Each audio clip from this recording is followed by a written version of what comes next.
Hello dear students, welcome back. Welcome to all of you on our online educational platform सफलता digital. Dear students, 3-4 दिन से हम video नहीं बना पाए थे। कुछ आवश्यक काम आ जाने के कारण मैं वीडियो नहीं बना पाया, लेकिन अब वापस हम वीडियो बना रहे हैं और आपके लिए अच्छे से अच्छा कंटेंट तैयार कर रहे हैं। डियर स्टूडेंट्स, हमने न्यू चैप्टर स्टार्ट किया था एसिड, बेस एंड सॉल्ट। तो in this chapter we have complete many things like characteristics of bases, characteristics of acids, क्षार की विशेषताएं, अम्ल की विशेषताएं और importance of chemicals, what we have read in previous classes में हमने क्या क्या पढ़ लिया है और इस चैप्टर में हम क्या क्या पढ़ने वाले हैं, which topics we are going to read in this chapter. So now let's we start. Next topic. Yes dear students, definition of acid and bases. अम्ल और क्षार की परिभाषाएं।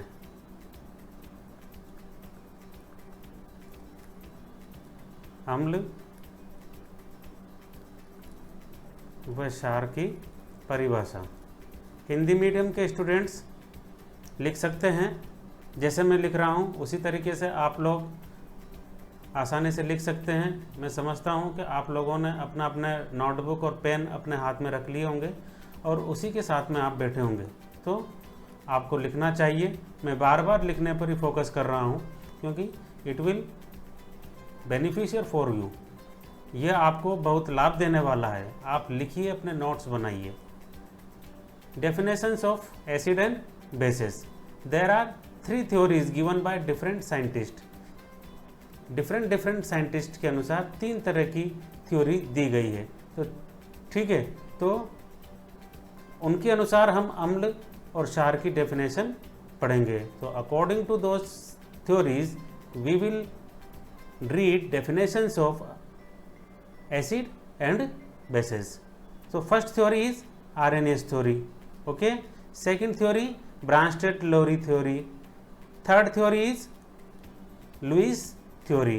So these are 3 theories given by different scientists. Yes dear students, Arrhenius theory is given by Arrhenius. ठीक है भाई, जिस वैज्ञानिक ने जैसी थ्योरी दी उस थ्योरी को उसी के नाम से जाना जाता है। तो Arrhenius theory was given by Arrhenius, है ना। There was a scientist named Arrhenius, he gave Arrhenius theory. Second, Bronsted and Lowry theory. तो these are 2 different scientist. Bronsted अलग है और लोरी अलग है। तो इन 2 साइंटिस्ट ने एक थ्योरी दी जिसे ब्रांस्टेड लोरी थ्योरी कहते हैं। And last is Lewis theory which was given by Lewis, scientist Lewis. Okay, so let's we start first theory, Arrhenius theory. तो आर्हेनियस के अनुसार एसिड और बेस की डेफिनेशन हम पढ़ रहे हैं। एसिड और बेस की डेफिनेशन डिफरेंट थ्योरीज के अनुसार कि आर्हेनियस, अकॉर्डिंग टू आर्हेनियस क्या डेफिनेशन होगी एसिड एंड बेस की, and according to Bronsted Lowry what is the definition of acid and bases, and according to Lewis what is the definition of acid and bases. तो firstly we are going to read Arrhenius theory, and first according to Arrhenius we will discuss about acid. हम acid के बारे में discuss करेंगे। तो acid किसे कहते हैं? देखो dear students, the substance which dissociate in aqueous solutions to give hydrogen ion. The substances which dissociate in aqueous solution to give hydrogen ion. ऐसे सब्सटेंस जो विलयन में डिसोसिएट हो जाते हैं, विभाजित हो जाते हैं और हाइड्रोजन आयन देते हैं। ठीक है, ऐसे पदार्थ हिंदी मीडियम के स्टूडेंट्स लिख सकते हैं। ऐसे पदार्थ जो विलयन में H प्लस आयन देते हैं। सिंपल से ये लिख सकते हैं। इंग्लिश में भी हम सिंपली कह सकते हैं the substance which gives H plus ion in solution. Okay, the substance which gives H plus ion in solution. तो ऐसे पदार्थ जो सॉल्यूशन में H प्लस आयन देते हैं, ठीक है, उन्हें एसिड कहते हैं। ओके, तो देखिए these are some examples of acids which are giving H plus ion in solution. तो लुक हियर HCl, यहाँ देखो कोष्टक में लिखा है एक्वस सॉल्यूशन, AQ लिखा है। AQ का मतलब होता है ये विलियन में it is dissociated in solution. Okay, HCl is dissolved in aqueous solution, घुला हुआ है ये एक्वस सॉल्यूशन में, जलीय विलियन में। तो HCl देखो डिसोसिएट हो रहा है H plus and Cl minus, H plus ion.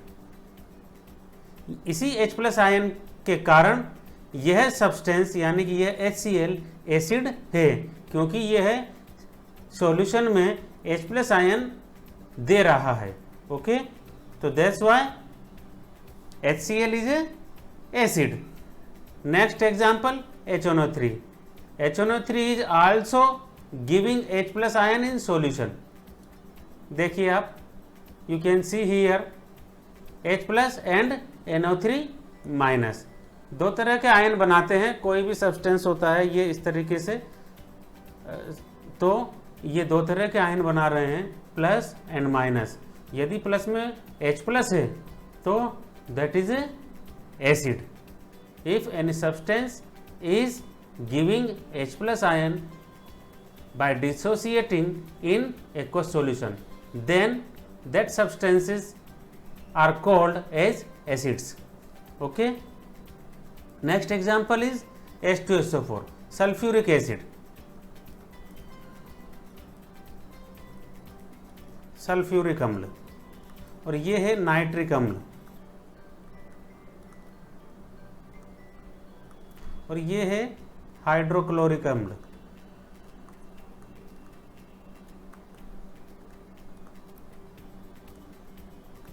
Sulphuric अम्ल पढ़ रहे हैं। सल्फ्यूरिक अम्ल भी इसी तरीके से H प्लस और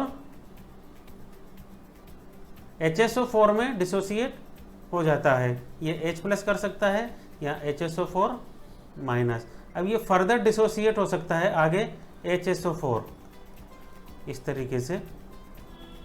तो ये H प्लस प्लस SO4 ये -2 हो सकता है, क्योंकि इसमें एक हाइड्रोजन और बचा हुआ है अभी, इसलिए ये तब तक डिसोसिएट होगा तब तक कि संपूर्ण हाइड्रोजन इसकी बाहर नहीं निकल जाए। अब ये -2 कैसे आया? क्योंकि एक माइनस पहले से था और एक हाइड्रोजन यहाँ निकल गया, तो जितने हाइड्रोजन बाहर निकलेंगे उतने ही यहाँ पर आवेश आ जाएगा। ठीक है, नेक्स्ट है एसिटिक एसिड। इसका नाम एसिटिक एसिड यानी कि एसिटिक अम्ल। इसी तरीके से देखिए, ये जो हाइड्रोजन है ये बाहर निकल जाती है इस तरीके से, और ये पूरा का पूरा सेफ बचा रहता है। अब आप कहेंगे कि ये बीच का हाइड्रोजन, अभी मैंने कहा था कि जितने भी हाइड्रोजन बाहर नहीं निकल जाए तब तक वो डिसोसिएट होता है, तब तक वो विभाजित होता है। बाहर का जो एक साइड का है वही निकल सकता है हाइड्रोजन, लेकिन बीच का जो हाइड्रोजन है यह बाहर नहीं निकलेगा। ठीक है, इसलिए इसमें ये जो 3 हाइड्रोजन है यह बाहर नहीं निकलेंगे, यह H प्लस आयन बनाने में भाग नहीं लेंगे। केवल यह वाला जो हाइड्रोजन है बाहर का एक साइड का, वही H प्लस आयन के रूप में डिसोसिएट होगा। नेक्स्ट एग्जाम्पल H2CO3 कार्बोनिक अम्ल।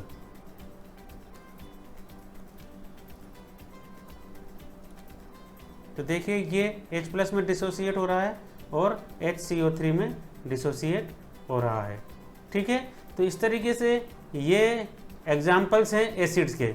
Now we will discuss about bases. क्षार, तो the substances which dissociate in aqueous solution to give hydroxyl ion, means OH ion. Okay, the substances which dissociate in aqueous solution to give hydroxyl ion, OH ion, that are called as bases. ऐसे पदार्थ जो विलयन में OH minus ion देते हैं, ठीक है, पदार्थ जो विलयन में OH माइनस, इसी को ही हाइड्रोक्सिल आयन कहते हैं.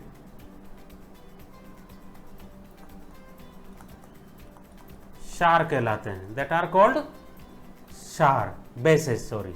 ओके, तो देखिए एग्जाम्पल्स. KOH, तो K प्लस बना एंड OH माइनस. देखिए यहां पर, look here. And due to this hydroxyl ion, this substance is a basic. ठीक है, this substance has basic nature due to OH minus ion. Okay, hydroxyl ion. Any substance which gives hydroxyl ion in aqueous solution, that are called bases.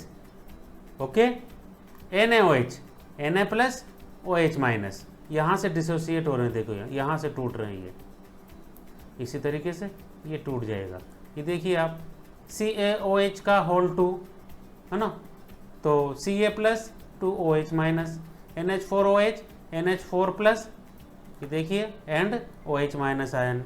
So dear students, these are definitions of acid and bases according to Arrhenius theory.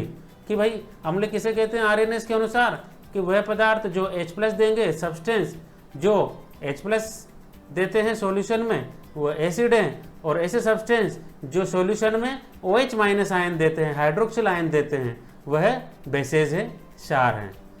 Okay, so next theory is Bronsted Lowry theory. ठीक है, according to Bronsted Lowry theory we will discuss definition of acids and bases. Okay, so first will take acid. Acid को लेते हैं. तो according to ब्रांस्टेड-लोरी, Bronsted Lowry के अनुसार who are the acids? Acids the substances which donate protons. The substances which do not donate protons, ऐसे पदार्थ जो proton. अब प्रोटोन किसको कहते हैं? देखिए H प्लस को ही प्रोटोन कहते हैं. ठीक है, प्रोटोन, H प्लस को प्रोटोन कहते हैं. ऐसे पदार्थ जो प्रोटोन त्यागते हैं. ठीक है,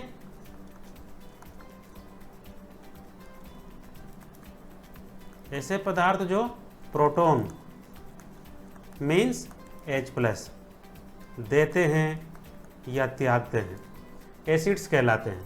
and bases the substances which accept protons are called as bases. ऐसे पदार्थ जो प्रोटॉन एक्सेप्ट करते हैं, ग्रहण करते हैं. ठीक है, ऐसे पदार्थ जो प्रोटॉन मीन्स H प्लस को ग्रहण करते हैं, बेस कहलाते हैं. Simple definition. Okay, one is donating the protons and other one is accepting proton. Who substance who donating H plus and means proton is a acid, and substance which accepting proton is a base. ठीक है, वह base है. तो here is a example. Okay, H2O plus NH3 equal to NH4. यहाँ एक समीकरण दी गई है. देखो इस समीकरण में कि इस समीकरण से हम समझेंगे which is the acid and which is the base. कौन सा एसिड है कौन सा क्षार है. ओके, सो देखिए दीज आर रिएक्टेंट्स. ये कौन है? क्रियाकारक, reactant. And these are products, उत्पाद. ओके, तो देखिए H2O से ये यहाँ पर देखिए आप, ये H2O कन्वर्ट हो रहा है प्रोडक्ट की साइड में OH माइनस में, यानी कि ये जो H2O का जो स्ट्रक्चर होता है, जो देखिए आप स्ट्रक्चर इस तरीके से होता है H2O का, इस तरीके से, तो ये H2O एक H यहाँ से डिसोसिएट हो गया, क्या बचा OH माइनस आयन, उस OH को यहाँ रख दिया। अब ये क्या H प्लस के रूप में डिसोसिएट हो गया है, ठीक है। अब ये जो H प्लस डिसोसिएट हुआ ये किसके पास चला गया, NH3 के पास, और NH3 के पास जब चला गया तो यह NH3 किस में कन्वर्ट हो गया, NH4 प्लस में। पहले NH3 थे, एक हाइड्रोजन और चला गया है, तो कितने हाइड्रोजन हो जाएंगे, 4 हाइड्रोजन हो जाएंगे, ठीक है। और ये प्लस है ना, तो इसलिए यहाँ पर ये, यानी कि इसने प्लस लिया इसने, इसलिए इसके ऊपर प्लस आ गया। एक प्रोटॉन लिया इसलिए इसके ऊपर प्लस चार्ज आ गया। यदि ये 2 प्रोटॉन लेता तो 2 प्लस चार्ज आता है इसके ऊपर। यदि ये 3 प्रोटॉन लेता तो इसके ऊपर +3 चार्ज आ जाता। ओके, तो NH4 प्लस। तो देखो यहाँ पर OH प्रोटॉन त्याग रहा है, किसको, इसको। OH अपना प्रोटॉन इसको त्याग रहा है, H2O अपना प्रोटॉन NH3 को त्याग रहा है, और H2O कन्वर्ट हो गया OH में, और NH3 कन्वर्ट हो गया NH3 में, NH3 कन्वर्ट हो गया NH4 में। तो सिंपल है, one is donating the proton and other one is accepting protons. Okay, तो जो डोनेट कर रहा है वह एसिडिक नेचर का होगा। मीन्स यहां पर एसिड कौन हुआ, water H2O। Water is donating H plus ion. यह जो H2O है यह ही प्रोटॉन यानी कि H प्लस को डोनेट कर रहा है, इसलिए H2O यहाँ एसिड की तरह बिहेव कर रहा है। And NH3 is accepting proton, इसलिए NH3 क्या है यहाँ पर, बेस है। ओके, तो आपको पता लगा इस तरीके से एसिड एंड बेस में कि कौन एसिड है और कौन बेस है, according to Bronsted and Lowry theory. ठीक है, आगे बढ़ते हैं। Third theory, Lewis theory. तो there was a scientist Lewis and who gave the theory, Lewis theory. In his theory, he gave the definition of acid and bases. He tried to understand what are the acids and what are the bases. ठीक है, Lewis ने theory दी जिसे Lewis theory के नाम से जाना जाता है। अब हम लुईस के अकॉर्डिंग एसिड एंड बेस का डेफिनेशन को स्टडी करेंगे। तो एसिड देखिए अब आप, the substances which accept electron pairs are known as acids. ऐसे पदार्थ जो इलेक्ट्रॉन युग्म ग्रहण करते हैं, पदार्थ जो इलेक्ट्रॉन युग्म ग्रहण करते हैं। ठीक है भाई, सिंपल सी बात थी। देखो दूसरी जो हमने अभी थ्योरी पढ़ी थी, ब्रांस्टेड एंड लोरी थ्योरी, उसमें प्रोटॉन निकाल रहा था। तो प्रोटॉन तो ग्रहण कर ही नहीं सकता है ना, एसिड प्रोटॉन ग्रहण कर ही नहीं सकता है, तो किसको ग्रहण करेगा, फिर वो इलेक्ट्रॉन को ग्रहण करेगा लुईस के अनुसार। ठीक है, तो ऐसे पदार्थ जो इलेक्ट्रॉन को एक्सेप्ट करते हैं, the substance which accepts electrons that are called acids, and other substance who donate electrons, who give electrons pair are known as bases. ऐसे पदार्थ जो इलेक्ट्रॉन पेयर त्यागते हैं, पदार्थ जो इलेक्ट्रॉन युग्म देते हैं, मीन्स त्यागते हैं। Okay, so these are definitions of acids and bases according to Lewis theory. तो जनरली कैटायंस, देखिए यहाँ पर एसिड्स के, who are the acids, acids कौन है? जनरली कैटायंस, कैटायंस का मतलब होता है जिसके ऊपर प्लस चार्ज होता है, कैटायन मीन्स प्लस चार्ज, धनात्मक आवेश। जनरली कैटायंस और the compounds with incomplete octet, जिनका ऑक्टेट, जिनका अष्टक इनकम्प्लीट होता है, अपूर्ण होता है, are called as Lewis acids. Means पदार्थ धनायन व ऐसे पदार्थ जिनमें अष्टक अपूर्ण होता है। धनायन, धनायन पर पॉजिटिव आयन है तो वह न्यूट्रल होने के लिए कौन सा आयन लेगा? नेगेटिव आयन लेगा, इसलिए वो इलेक्ट्रॉन लेगा, ठीक है। या फिर और कौन लेगा?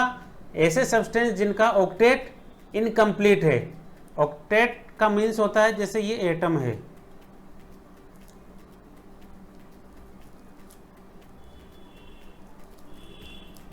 और यहां इलेक्ट्रॉन चक्कर लगाते हैं इनके पर्टिकुलर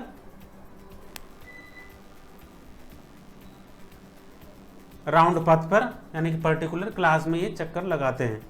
तो डियर स्टूडेंट्स, कोई भी एटम अपने बाह्यतम कोश में, आउटर सेल में 8 इलेक्ट्रॉन पूरे करने की कोशिश करता है, इलेक्ट्रॉन डोनेट कर कर या इलेक्ट्रॉन एक्सेप्ट कर कर, ठीक है।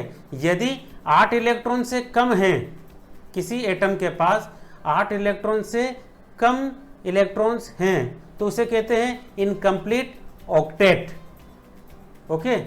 यदि 8 इलेक्ट्रॉन से कम है तो उसे कहते हैं इनकम्प्लीट ऑक्टेट। यदि 8 हैं तो कंप्लीट ऑक्टेट, और यदि 8 से ज़्यादा इलेक्ट्रॉन्स हैं तो एक्सेस ऑक्टेट कह देते हैं उसको, यानी कि अतिरिक्त इलेक्ट्रॉन है उसके पास।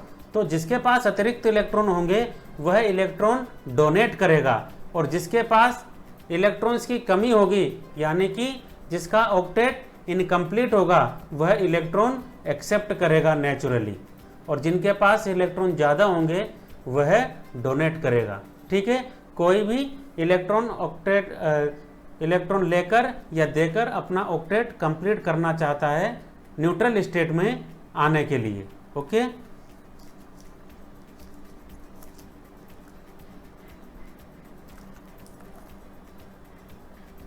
तो ठीक है, इस तरीके से कोई भी केटायन यानी कि धनायन, ये धनायन देखिए यहाँ पर Mg+2 is a positive charge ion and Na+ is also positive charge ion. तो इस तरीके से कितने ही हैं, ठीक है। Fe+ हो सकता है, ठीक है, Mg+ हो सकता है।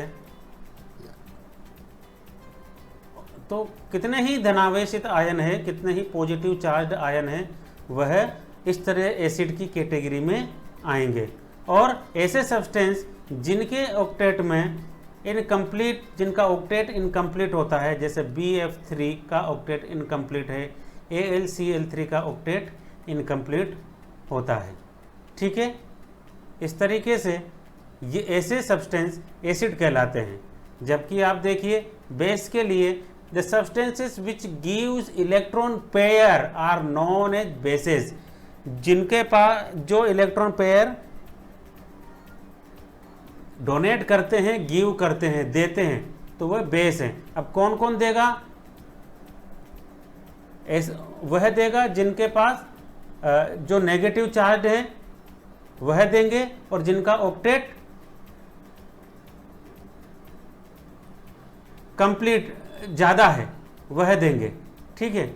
एनायंस जिनका ऑक्टेट 8 से ज़्यादा इलेक्ट्रॉन है वह इलेक्ट्रॉन त्याग सकते हैं, और जो माइनस चार्ज आयंस हैं वह इलेक्ट्रॉन त्याग सकते हैं, ठीक है। Anions and electron rich species, ठीक है, इलेक्ट्रॉन समृद्ध स्पीसीज यानी कि ऐसे एटम, ठीक है।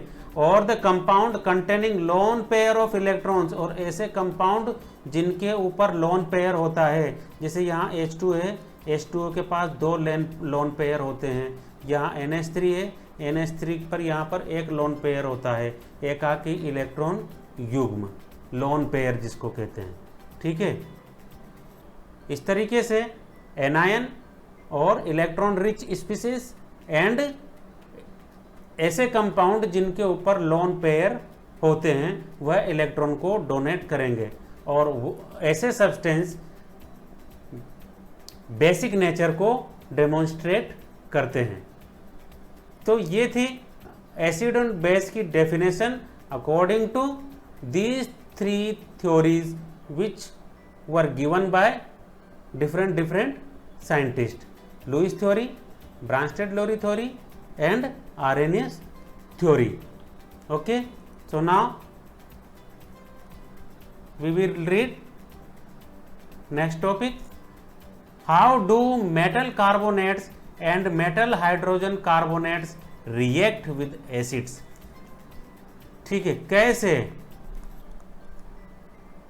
धातु कार्बोनेट वह धातु हाइड्रोजन कार्बोनेट अम्ल से क्रिया करते हैं। ठीक है, मतलब यह है how do metal carbonates and metal hydrogen carbonates react with metal.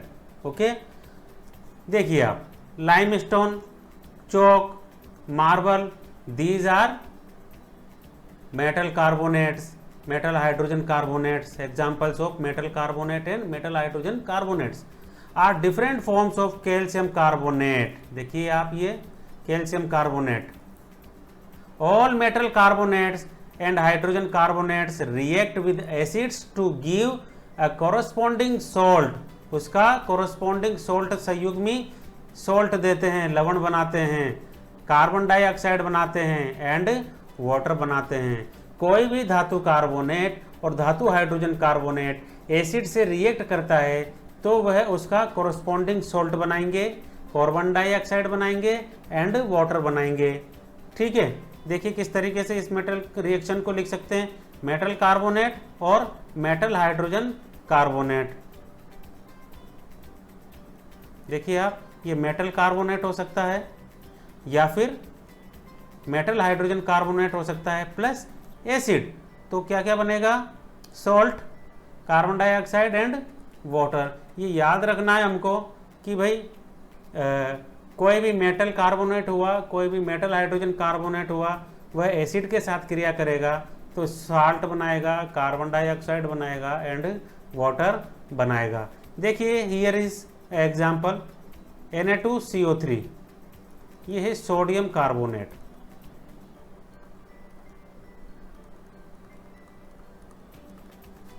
And HCl, ये क्या है, एसिड है। कौन सा, हाइड्रोक्लोरिक एसिड।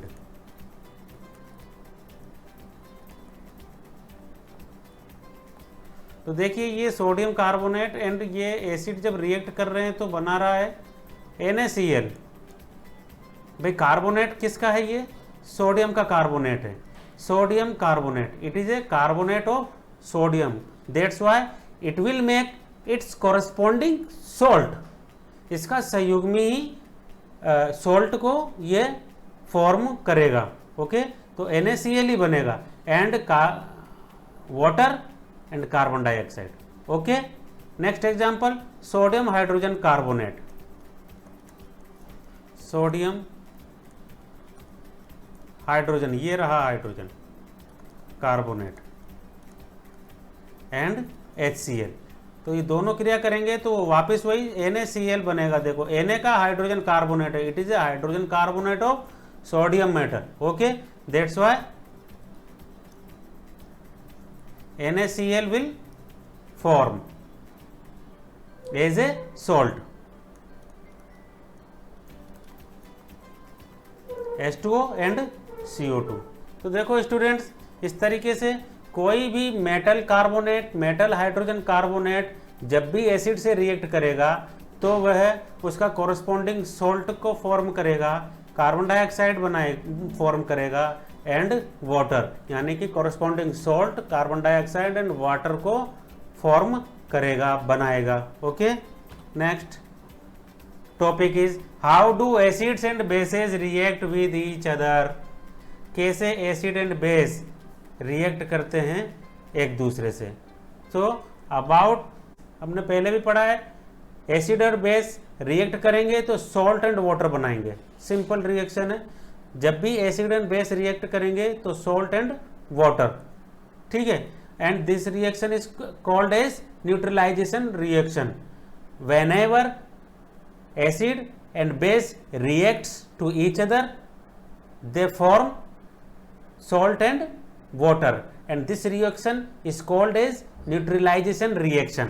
ये न्यूट्रलाइजेशन here, न्यूट्रलाइजेशन रिएक्शन यानी कि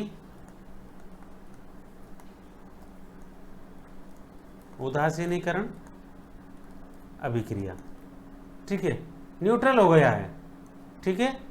and this is a exothermic reaction.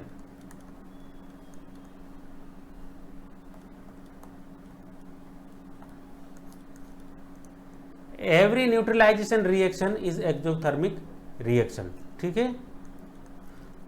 Neutralisation reaction exothermic होती है। एसिड एंड सॉल्ट जब रिएक्ट करते हैं तो हीट जनरेट होती है, इसीलिए इसको एक्सोथर्मिक कहते हैं, तो ऊष्मा उत्पन्न होती है, ठीक है। That's why we call these reactions exothermic reactions. Okay, so समझ में आया। ये एसिड एंड बेस जब भी रिएक्ट करेंगे सॉल्ट एंड वाटर बनाएंगे। देखो एग्जाम्पल, इक्वेशन दे रखी है कि उदाहरण दे रखा है समीकरण के रूप में। NaOH ये है क्षार means base and this is acid, तो NaCl बन रहा है। देखो ये Na और ये Cl, ये दोनों मिल गए एंड ये H और OH, तो ये H2O बना लिया। ओके,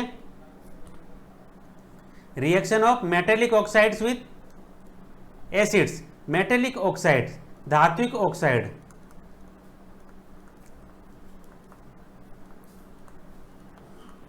प्लस एसिड, तो क्या होगा, ठीक है। तो देखिए जब भी metallic oxides and acids react करेंगे एक दूसरे से तो वह सॉल्ट एंड वाटर बनाएंगे, ठीक है। Because metallic oxide works as base, metallic oxide base की तरह काम करता है, ठीक है।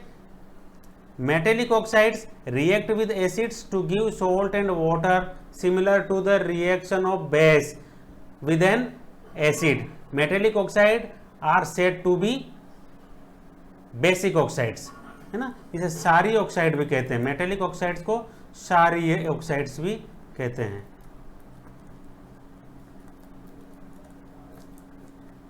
ठीक है डियर स्टूडेंट्स, तो यहाँ रिएक्शन लिखा है metallic oxide plus acid equal to salt plus water. This reaction is same, exactly same as the reaction of acid and bases, है ना। तो acid and bases, when acid and base reacts to each other and they will form they forms salt and water। तो exact similar है acid and base की reaction की तरह। तो याद रहेगा मेटेलिक ऑक्साइड जब भी एसिड से रिएक्ट करेगा तो क्या बनेगा, सॉल्ट एंड वाटर, ठीक है। क्योंकि इसको मेटेलिक ऑक्साइड जो है बेसिक ऑक्साइड से माना जाता है, इसको बेसिक है, क्षारीय है, ठीक है। इसलिए ये एक तरीके से क्षार माना जाता है इसको। क्षार और एसिड जब रिएक्ट करेंगे तो हमने पढ़ा है they make salt and water. Okay,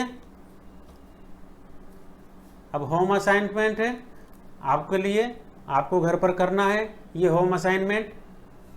first question, why should curd and sour substances not be kept in brass and copper vessels? Why should curd and sour substances are kept in brass and copper vessels? यानी कि दही, curd यानी दही and खट्टे पदार्थों को, सोर यानी खट्टे सब्सटेंस यानी पदार्थ, दही और खट्टे पदार्थों को ब्रास और कॉपर, ठीक है, ब्रास और कॉपर के बर्तन में क्यों नहीं रखा जाता है, ठीक है, कॉपर और पीतल के बर्तन में क्यों नहीं रखा जाता है। Question number 2, which gas is usually liberated when an acid reacts with a metal. जब कोई एसिड रिएक्ट होता है मेटल के साथ तो कौन सी गैस निकलती है, मेटल के साथ एसिड रिएक्ट होता है तो कौन सी गैस निकलती है। Illustrate with an example, example के साथ इसको इलिस्ट्रेट कीजिए। How will you test for the presence of this gas, और आप इस गैस की प्रेजेंस को कैसे टेस्ट करोगे। How will you test for the presence of this gas. Third question, metal compound A reacts with dilute hydrochloric acid to produce एफरवेंस।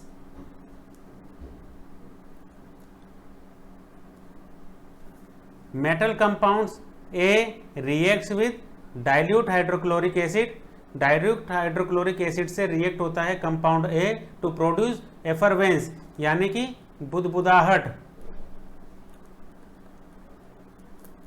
जब भी कोई एक कंपाउंड ए है यदि वह हाइड्रोक्लोरिक एसिड से रिएक्ट कर रहा है तो वह बुदबुदाहट को प्रोड्यूस करता है। The gas evolve extinguishes a burning candle, और वह गैस एक्सटिंग्विशेस यानी कि बुझा देती है, बर्निंग कैंडल को बुझा देती है, जलती हुई कैंडल को, मोमबत्ती को बुझा देती है वह gas. Write a balanced chemical equation, balanced chemical equation लिखिए for the reaction if one of the compounds formed is calcium chloride. यदि उनमें से एक जो कंपाउंड है वह कैल्शियम क्लोराइड बनता है, आपको केमिकल इक्वेशन लिखनी है तो इलिस्ट्रेट करना है इनके आंसर आपको। Try to give the answers of these questions. Okay, तो डियर स्टूडेंट्स तब तक के लिए हम इस टॉपिक को, कल तक के लिए नेक्स्ट टॉपिक में मिलेंगे, हम नेक्स्ट लेक्चर में मिलेंगे। तब तक के लिए गुड डे। लेकिन जाने से पहले एक चीज़ और कहूँगा कि रेगुलर आप लोगों को अब ये लेक्चर्स मिलते रहेंगे। कभी कभी कोई दिक्कत आ जाती है, उसके कारण से कुछ दिनों का डिस्टरबेंस हो जाता है, लेकिन we are trying our best to give you your lectures, ठीक है। We are committed to give you lectures timely. Okay, तो और साथ में जैसे मैंने पहले कहा था कि जो भी आपके फ्रेंड्स अभी तक नहीं जुड़ पाए हैं हमसे, तो आप लोग उनसे बोलिए, उनसे कहिए Safalta digital is a good platform for our online education of chemistry. तो अगर आप पढ़ना चाहते हैं, यदि आपके फ्रेंड्स कहीं से भी अभी क्लासेस नहीं ले रहे हैं तो आप उनको बोल सकते हैं सफलता डिजिटल को ज्वाइन करें, सब्सक्राइब करें, लाइक करें, और साथ में ये जो बेल का रिंग है, ठीक है, आप इसको भी दबा दीजिए ताकि आपको टाइमली अपडेट होते रहें हमारे लेक्चर से। तो तब तक के लिए have a good day, thank you very much.